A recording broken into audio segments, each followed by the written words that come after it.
Okey, Assalamualaikum, selamat pagi. Okey, kalau tak dengar, angkat tangan. Okey, so kalau tak ada apa-apa masalah, kita mula teruslah. Okey, jadi hari ini kita akan sambung bahagian yang terakhir dalam bab ini, dalam tema 3, tenaga dan kelestarian hidup. Bab 7 ialah keelektrikan dan juga kemagnetan. Jadi kita dah tengok keelektrikan semalam. Hari ini kita akan pergi pada kemagnetan. Jadi lepas kamu habis topik ini, jadi kamu sepatutnya boleh merumuskan ciri-ciri magnet. Jadi agak banyak benda yang kita akan belajar hari ini. So saya harap kamu bersedialah. Saya dah bagi awal-awal kan slideshow ni. Macam biasa kalau ada masalah kamu boleh sama ada letak soalan di chat ataupun kamu angkat tangan. Alright, so apa dia kemagnetan? Jadi magnet ni dia sebenarnya dia dah wujud secara semula jadi dalam bentuk batuan. Okay, batuan yang berwarna hitam dan magnet buatan manusia pun ada juga diperbuat daripada bahan seperti besi, keluli, kobalt dan nikel. Okey, jadi macam mana bahan magnet buatan manusia ni boleh ada atau macam mana dia dibuat, nanti kita akan tengok. Okey, jadi kemagnetan ni maksudnya sifat dia untuk melekat. Okey, bukan melekat betul lah tapi dia ditarik oleh batu magnet tu. So kamu biasa jumpa kot. Okey, contohnya pada ni lah board ni. Okey, dia ada magnet yang kita lekat. Alright, slow sikit, sorry. Dia gerak. Okey, sementara tu ada apa-apa nak tanya?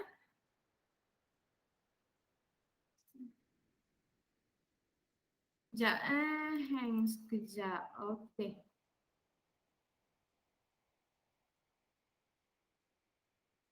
Okey, thank you Lim Wan Chin.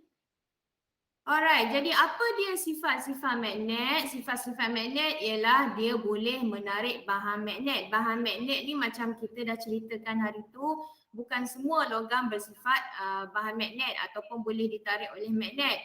Okay, yang selalu kita jumpa ialah besi lah. Alright, jadi sifat magnet dia juga berkutub. Okay, dia ada kutub utara dan dia ada kutub selatan. Okay, jadi ini kamu pun biasa tengok dah pada magnet. Kan? Okay. Jadi sifat kutub sama dia menolak. Jadi yang sama dia akan menolak, yang berlainan dia akan menarik. Okay, dia sama sifat dengan elektron dan proton hari tu. Okay, selain daripada tu sifat magnet juga menunjukkan arah utara selatan bergantung apabila digantung secara bebas. Digantung secara bebas ni maksudnya kita ikat dia pada tali dan kita gantung dan kita tak pegang dia. Bila kita biarkan dia, lama-lama dia akan menunjuk kepada arah utara dan juga selatan bergantung kepada jenis magnet lah. Okay. So magnet kekal, okay, so mula-mula sekali kita akan tengok berkaitan dengan magnet kekal. Magnet kekal ni maksudnya dia akan sentiasa bersifat magnet. Okay, contohnya macam yang ni, saya rasa kamu belajar dah dulu sekolah rendah, ini kita panggil magnet bar, yang ini adalah magnet U. Okay, jadi so ini utara selatan US ni, utara selatan ni adalah kutub dia lah. Okay, jadi sifat magnet ni kamu boleh tengok pada aktiviti 7.9 muka surat 159.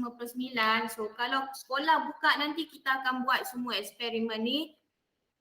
Tak payah bimbang. So sementara tu kita belajar dulu bagi habis, nanti boleh masuk mama kita buat semua. Okay, muka surat 159 kamu boleh tengok aktiviti ini. Jadi cara dia adalah untuk mengkaji corak medan magnet. Jadi kaedah dia senang je. Kamu tabur sebuah besi pada kad nipis dan di bawah kad nipis tu ada magnet bar. Jadi kamu boleh tengok corak ataupun bentuk medan magnet untuk magnet bar. Okey, kemudian kamu letak kompas. Okey, letak kompas ni sebab apa? Sebab nak tahu arah gerakannya, adakah dia bergerak ke arah sini ataupun arah sini, daripada mana ke mana. Daripada utara ke selatan ke utara. Yang ni pun sama, adakah dia bergerak arah ni atau arah ni. Jadi kalau kita buat aktiviti ni, kita akan dapati bahawasanya medan magnet dia adalah macam ni. Okey, kawasan di sekitar magnet yang wujud kesan daya oleh magnet kita panggil dia sebagai medan magnet. Okey, jadi yang mana kawasan yang ada garis-garis ni dia ada medan magnet. Okey, sebenarnya lukisan ni sangat simple lah. Okey, tapi yang sebenar dia adalah lebih banyak daripada tu lah. Okey, jadi kita tengok. Jadi garisan medan magnet mengarah dari utara ke selatan.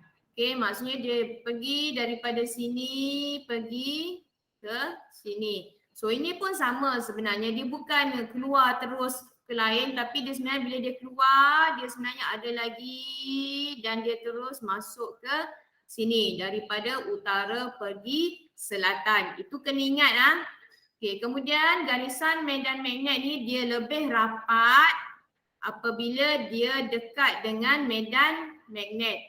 Okey, dia rapat antara satu sama lain di kawasan yang mempunyai medan magnet yang kuat. Jadi lebih rapat, macam ni rapat kan? Lebih rapat antara garis ni, maksudnya lebih kuat medan magnet dekat situ. Bandingkan dengan kalau kamu tengok dekat kawasan ni, dia jauh sikit berbanding daripada kawasan ni kan? Okey, so yang ini dia lebih rapat. So macam ni jauh daripada kawasan, so maksudnya dekat sini medan magnet ni lemah lah.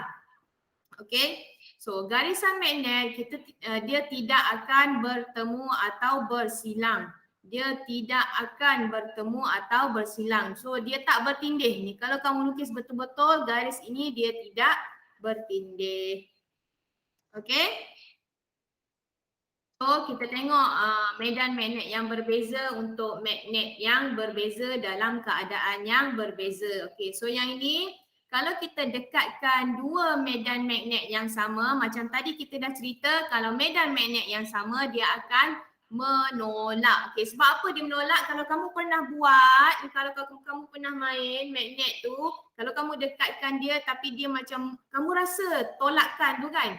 Okey, bila dia menolak tu maksudnya kutub dia sama. So, contoh kat sini utara dengan utara. So kalau kamu tengok ni garisan medan magnet dia ni tidak bertembung langsung dan tidak bertindih. Dia menjauhi satu sama lain. Sama juga dengan selatan bertemu dengan selatan. Kalau kita dekatkan garisan magnet, medan magnet ni dia tidak bertindih dan dia menjauhi satu sama lain. Okey, nampak ni kawasan ni. Okey, nampak kawasan dia tak akan bertindih. So bila kamu dekatkan medan magnet yang sama dia akan menolak. Okey. Okey, yang ini pula kalau kita dekatkan dua medan yang berbeza, utara dan selatan. Tadi kita dah tengok utara. Okey, arah medan magnet dia bergerak daripada utara pergi ke selatan. Okey, kalau kita dekatkan, kalau kita main magnet tu, kita boleh rasa dia tertarik. Okey, jadi macam mana medan magnet dia? Dia bergerak macam ni lah, okey, daripada utara pergi selatan. Alright. So kalau kau nampak kat sini, ini kawasan sini ni, kawasan ni, garis dia rapat-rapat kan? Maksudnya dekat sini medan magnet dia adalah kuat. Okey, untuk magnet ladam kuda, so ni ladam kuda, dia sama juga, dia medan dia daripada utara ke selatan. Okey, dia macam ni lah, okey, utara ke selatan, arah dia macam ni. So kalau kamu tengok ni, kawasan ni, jadi medan magnet dekat situ lemah berbanding dengan dekat sini. Sebab apa? Sebab kat sini jarak antara garis tu makin jauh kan. Okay, maksudnya kawasan ini medan magnetnya lemah dan kawasan ini medan magnetnya kuat. Okay, ada apa-apa nak tanya? Okay, tak ada, saya teruskan . Okay, thank you Limontin. Okay, jadi kita akan pergi pada bahagian yang seterusnya. Okay, untuk yang ini sebaik saja kamu habis topik ni, kamu sepatutnya boleh menghuraikan dan berkomunikasi mengenai elektromagnet. Jadi elektromagnet ni tajuk dia agak panjang sikit. Okay, jadi kalau ada masalah kamu bagi tahu cepat-cepat Jadi apa dia elektromagnet? Elektromagnet dia adalah jenis magnet yang mempunyai kesan yang sementara sahaja. Okey, sementara sahaja. Bila masa dia ada kesan magnet? Bila ada arus elektrik mengalir melaluinya. Okey, jadi contoh dia ialah loceng elektrik. Loceng elektrik yang dekat sekolah tu Okey, bila kita tekan switch dalam pejabat tu baru dia akan bunyi. Okey, so nanti kita akan tengok macam mana dia berfungsi. Okey, ini adalah contoh alat menggunakan elektromagnet. Okey, so jadi elektromagnet ni adalah magnet yang sementara sahaja. So bila kalau kamu tengok switch ni, okey. Switch ni bila switch ni tidak menyambungkan litar, okey, paku ni dia tidak akan menarik klip kertas. Tapi bila switch ni dia melengkapkan litar, so klip kertas ni pun akan ditarik. Jadi aktiviti 7.10 ini muka surat muka surat 160. Okey, kamu boleh tengoklah gambar rajah tu. Jadi aktiviti ni ialah untuk mengkaji corak dan arah medan magnet yang dihasilkan oleh arus elektrik yang mengalir melalui konduktor yang berlainan. Okey, so kalau kamu tengok kat sini alat radas dia, okey, kita pakai cardboard putih, kaki retort dan pengapit. Okey, ni bekalan kuasa AT. AT ni adalah arus terus. Okey, kemudian ni dawai lurus. Okey, dan atas ni kita tabur serbuk besi. Okey, serbuk besi yang sangat halus. So, bila kita hidupkan bekalan kuasa ni, kita akan tengok apa ataupun bentuk arah bentuk medan magnet untuk elektromagnet. Kemudian kita pun akan letakkan juga kompas sebab apa? Sebab kita nak tahu arah gerakan dia. Okey? Jadi, bila kita buat aktiviti ni, kita akan dapati bahawa corak medan magnet yang terbentuk dia bergantung kepada bentuk konduktor. So yang ini adalah konduktor yang ini adalah konduktor dawai lurus. Ada satu sahaja dawai yang masuk dan keluar. Okey, jadi garis-garis magnet garis-garis magnet yang dihasilkan oleh dawai lurus dan dawai gelung membentuk bulatan sepusat. Okey, maksudnya ni bulatan sepusat. Okey, bulatan sepusat. Ini pusat dia. Jadi medan magnet ni mengelilingi pusat bulatan itu. Okey, jadi seterusnya kita akan tengok untuk dawai gelung. Okey, garisan magnet dia akan lebih rapat di kawasan yang mempunyai medan magnet yang lebih kuat. Sama juga dengan tadi. So maksudnya dekat sini, okey, dekat sini okey, medan magnet dia kuat kat tengah ni. Jadi kawasan ni medan magnet dia lemah. Sama juga kat sini medan magnet dia lemah dekat kawasan ini. Kawasan sini ni dia adalah lebih kuat. So untuk dawai gelung dia masuk ke sini dan dia keluar ke sini. Jadi sebab ada dua tempat di mana dawai itu menembusi kertas tu, jadi kita nampak ada dua medan magnet. Okey, untuk solenoid. Okey, solenoid ni adalah sebenarnya gelungan-gelungan dawai juga. So tempat dia masuk dan tempat dia keluar bergantung kepada bilangan gelung. Kalau kamu tengok bentuk medan magnet dia sama dengan magnet bar tadi kan. Magnet bar tadi yang kita tengok mula-mula. So dia punya medan magnet tu sama bentuk dengan magnet bar. Okey, nanti kita akan tengok macam mana kita nak tentukan arah ni. Okey. Jadi kekuatan medan magnet akan berkurang apabila menjauhi pusat konduktor. So ni pusat konduktor, bila dia jauh dia akan kurang ataupun dia akan lemah. Okey, kalau ada soalan letak dekat chat. Next, elektromagnet kita akan tengok. Yang ini saya nak kamu, kamu tak mau buka kamera pun tak apa, tapi saya nak kamu buat dengan saya. Pastikan ada sebatang pen ataupun pensel. So, arah medan magnet ni sangat penting. Memang selalu ditanya dalam soalan. Okey, jadi arah medan magnet ditentukan oleh arus elektrik. Okey, arah arus elektrik. Jadi petua genggaman tangan kanan. Okey, petua genggaman tangan kanan, okey, dapat menentukan arah medan magnet pada dawai lurus yang membawa arus. So, ini adalah petua genggaman tangan kanan. So, kamu kena genggam, okey, pegang pensel ni, genggam, okey, dan jari ni menunjukkan arah medan magnet. Tengok jari sahaja. Ibu jari ni adalah arah arus. Okey, kalau saya tak pegang pen pun, okey, ibu jari adalah arah arus. Okey, saya harap kamu buatlah dengan saya ya. Ibu jari adalah arah arus, maksudnya daripada bawah naik ke atas. Kalau bawah daripada atas. Okey, kemudian jari ni adalah arah medan magnet, sama ada lawan jam ataupun ikut jam.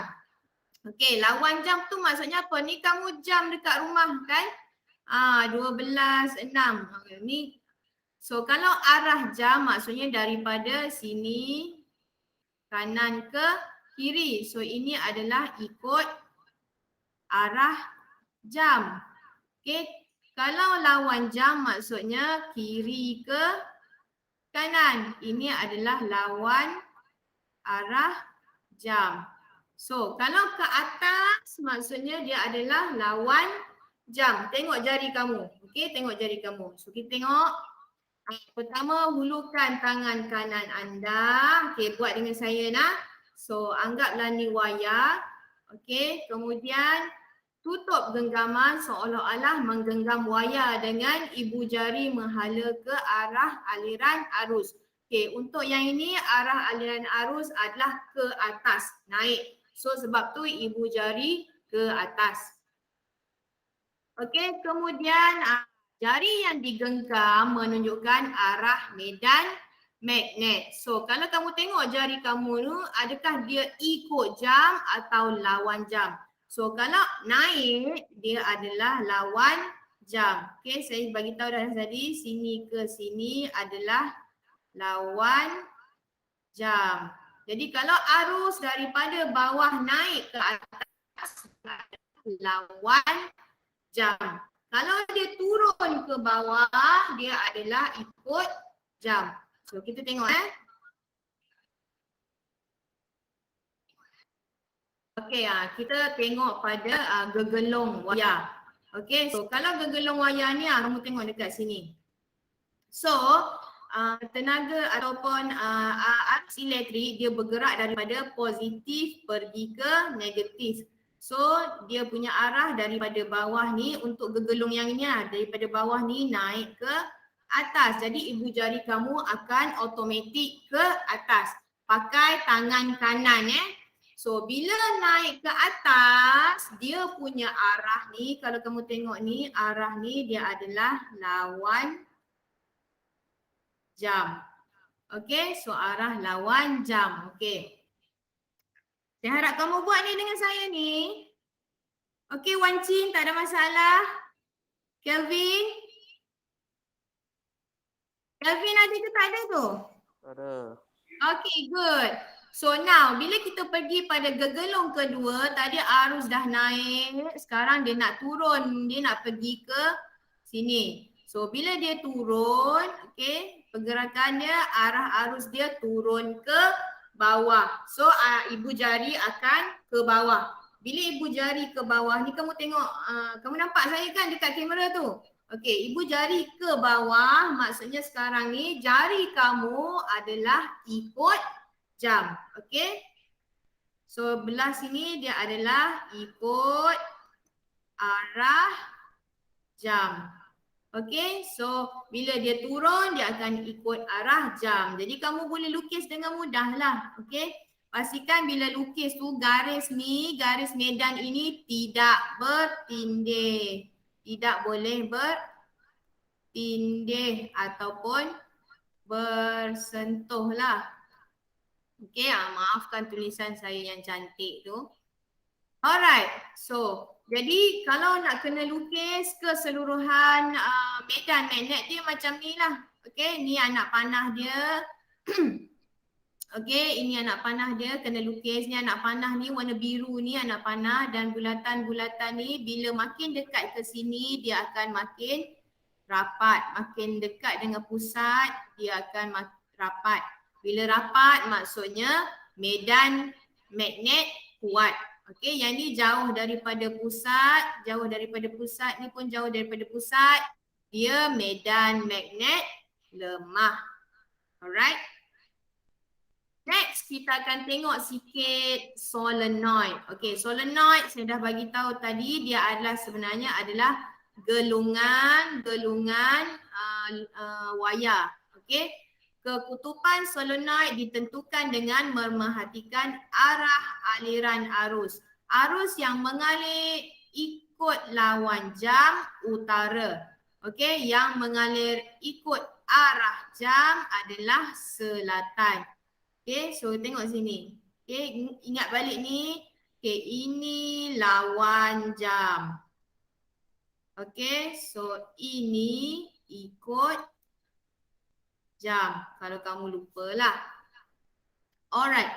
So cara senang nak tahu utara selatan dia kita tengok. So kalau arah arus daripada sini, daripada sini, maksudnya dia adalah atas ni adalah utara dan bawah ni adalah selatan. Dari mana arus tu masuk, dia adalah selatan. Ingat yang tu je lah mudah. Okay. Bergantung kepada putaran arah arus tu. Alright. So yang ini kita nak tengok macam mana loceng elektrik berfungsi. Memang pernah ada soalan yang ni dalam exam. Okay, dia simple je. Okay, kamu follow lah saya. Okay, so ini ni adalah loceng tu yang ini. Okay, loceng tu. So ini adalah pengetuk, okay, ataupun kat sini dia panggil tukul. So yang inilah tukul tu. Okay, ni tukul tu. Jadi dalam kotak ni ada benda-benda ni.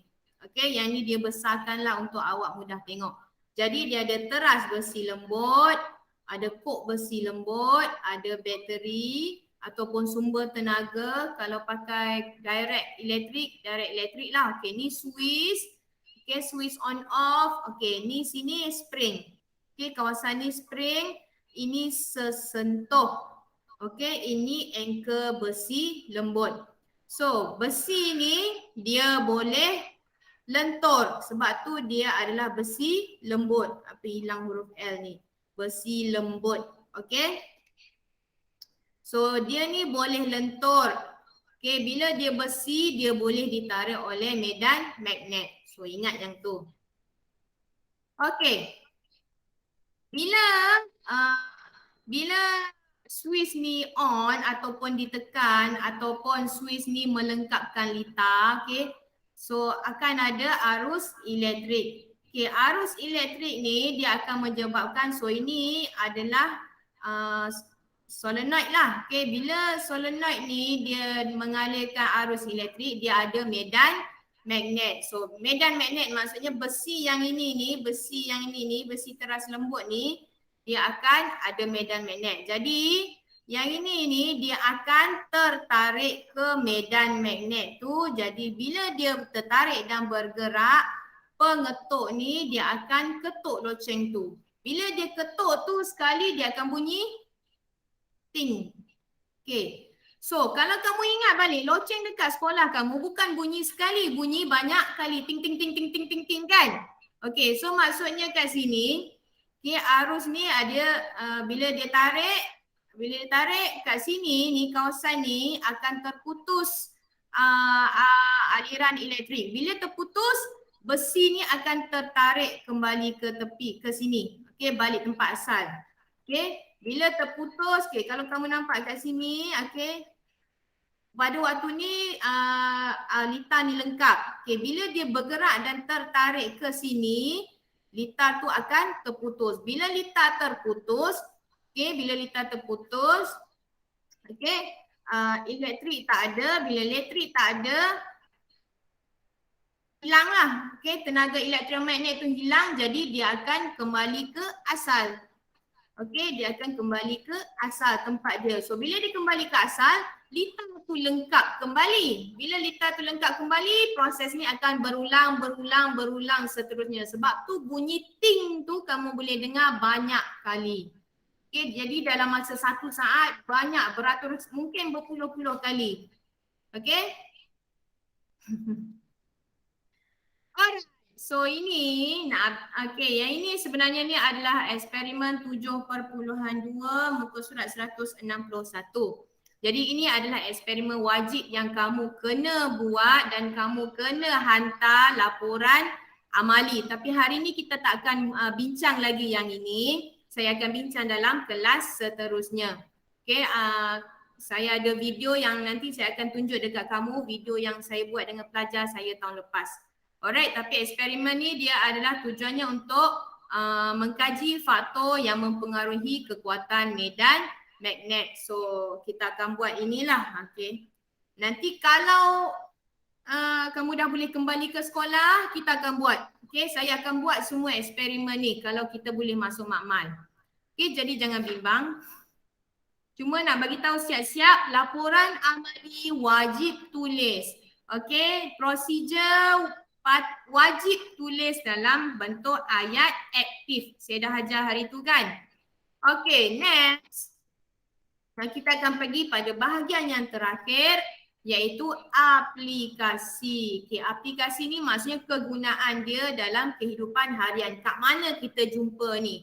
Okay, yang paling mudah sebenarnya adalah kompas lah. Okay, kompas. Jarum kompas dia menggunakan magnet menunjuk arah kutub. Sebab apa? Sebab kita tahu magnet dia akan sentiasa menunjukkan ke arah utara dan selatan. Sebab tu kita pakai dia dalam kompas. Okey, kemudian kad kredit dan kad debit dia ada jalur elektromagnet yang menyimpan maklumat. Jadi bila kita swipe, dia ada tenaga elektrik dialirkan, jadi maklumat tu boleh dibaca oleh mesin ni. Okey, kemudian ada kunci bermagnet pada pintu yang menggunakan elektromagnet untuk mengunci pintu secara automatik. Okey, ni macam auto gate. Auto gate, kalau rumah kamu ada auto gate lah. Auto gate ni, okey, kalau kamu tekan kunci dia, dia boleh terbuka. Okey, kalau kamu tekan lagi, dia akan tertutup. Itu kegunaan elektromagnet untuk pagar. So ni ada banyak lagi contoh sebab ada yang pakai, ada yang menggunakan magnet kekal sahaja, ada yang menggunakan elektromagnet sahaja dan ada yang pakai kedua-duanya. Okey, contoh yang pakai magnet kekal sahaja adalah pemegang pisau magnet. Okey, yang ni yang jenis yang kalau kamu pernah nampak dia ada strip panjang dekat situ. Pisau kan sekarang ni kebanyakannya adalah besi. Jadi besi boleh tertarik. Jadi pisau tu lekatkan sahaja di sini. Kemudian ada pita magnet, ada mikrofon, ada pengedap pintu peti sejuk. Okey, kalau kamu perasan pintu peti sejuk kamu tu kalau kamu buka dan kalau kamu tutup, kamu rasa dia ada tarikan kan? Okey, sebenarnya dalam bahagian pintu tu dia ada letak magnet. Okey, so ni contoh yang beroperasi dalam keadaan elektromagnet. Kunci magnet ni macam saya kata tadi lah, auto gate, contoh dia auto gate tadi. Lepas tu transformer, transformer ni dalam alat elektrik. Okey, kemudian ada kereta api maglev, kereta api yang pakai elektromagnet macam kita punya komuter. Okey, kemudian MRI. MRI ni adalah alat yang digunakan di hospital lah, dia untuk scan otak dan badan. Okey, yang menggunakan kedua-dua magnet dan elektromagnet ialah pembesar suara, okey, mesin basuh, pembersih vacuum, vacuum cleaner dan pemacu keras komputer. Ni alatan dalam komputer kamu. Okey. So ni lagi contoh tadi kompas. Yang ni paling biasa jumpa kot. Magnet yang kita lekat dekat peti sejuk. Ni lah contoh loceng elektrik. So ni dalam ni ni kita. So kat sini kalau kamu nampak ni kawasan ni pun ada kawasan yang kita belajar tadi. Okey, kemudian pengesan logam. Yang ni selalunya dekat airport lah, lapangan terbang. Okey, dia boleh mengesan kehadiran logam. Okey, last kali habis dah untuk tajuk bab 7. So, kita tengok balik apa yang kita dah belajar. Okey, sebelum tu ada soalan. Lim Wan Chin, Kelvin ada nak tanya? Halo. Tak ada ya? Okey. So, kita dah belajar dalam bab 7 ini berkaitan dengan tenaga. Apa dia tenaga? Okey, lepas tu kita tengok kepentingan dia, kita tengok jenis-jenis dia dan kita tengok sumber dia. Kemudian kita belajar berkenaan dengan cas elektrostatik. Okey, kita tahu kewujudan cas elektrostatik. Contohnya macam saya bagi contoh hari tu, kalau kamu tolak troli Tesco tu, okey, bila dah lama-lama kalau kamu lepas kemudian kamu cuba sentuh balik, kamu akan kena renjatan yang kecil lah tapi terasa jugalah. Okey, so lepas tu kita ada tengok contoh elektrostatik dalam kehidupan. Okey, contoh yang paling besar adalah kilat dan buruh. Okey, kemudian kita tengok penyelesaian masalah harian. Yang ni antara contohnya yang lori yang kita pasang rantai besi, kemudian kita ada rod untuk kilat yang menghalang daripada alatan dalam rumah rosak kena kilat. Okey, kemudian kita tengok litar elektrik. Kita tengok yang bersiri, yang selari. Okey, kedua-duanya ni, yang ini memang kamu wajib hafal lah. Okey, memang wajib hafal. So, sebab apa? Sebab dua ni lah yang membezakan dia. So, bersiri senang je. Bersiri, arus semua sama. Selari, kat mana-mana pun, voltan semua sama. Okey. Yang selain daripada tu, ini tambah, yang ini pun tambah, tapi yang selari beza dia ada pecahan untuk rintangan. Okey, kemudian kita tengok hukum Ohm. Okey, hukum Ohm, kemudian kita ada buat pengiraan sikit dekat sini. Last kali kita tengok kemagnetan. Okey, kita tengok kemagnetan ni terbahagi kepada dua, iaitu magnet, okey. Kemudian kita tengok elektromagnet. So magnet kita tengok sifat-sifat dia, baru je belajar tadi. Kemudian kita tengok corak dan arah medan. Kemudian kita tengok kegunaan dia. Elektromagnet pun sama. Kita tengok corak dan arah medan magnet. Kemudian kita tengok kekuatan medan magnet. Kemudian kita tengok kegunaan dia. Okey. Jadi sepatutnya semua benda yang berada di rumusan ni kamu tahu dan kamu mahir dan kamu faham. Okey, kalau tak faham atau tak tahu kamu boleh tanya saya. Okey. Ataupun nanti dalam grup Telegram nanti pun boleh tanya saya. So seterusnya kamu buat latihan formatif 7/3. So kalau ni gambar rajah ni lukis lah. Okey, kalau kita tengok kat sini ni sebenarnya ni adalah elektromagnet. Okey. So nanti kamu buat ni simple je, semua benda dah ada dalam buku teks ataupun dalam slide ni. Tu pun kalau ada masalah kamu boleh tanya sekejap lagi. Alright, jadi tugasan kamu hari ni ialah latihan 7/3. Okay, hantar sekarang supaya je siap. Okay, hantar gambar Kemudian saya ada sediakan satu quizzes untuk kamu sebab kita dah habis belajar bab ini. Alright.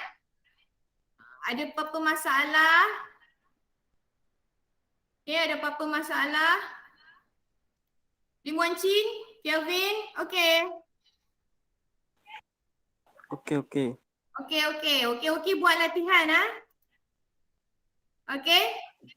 So, sana. So kalau okey buat latihan. Kalau tak ada apa-apa dah, kita jumpa lah kejap lagi dalam grup Telegram. Okay, jangan left dulu, saya nak ambil gambar.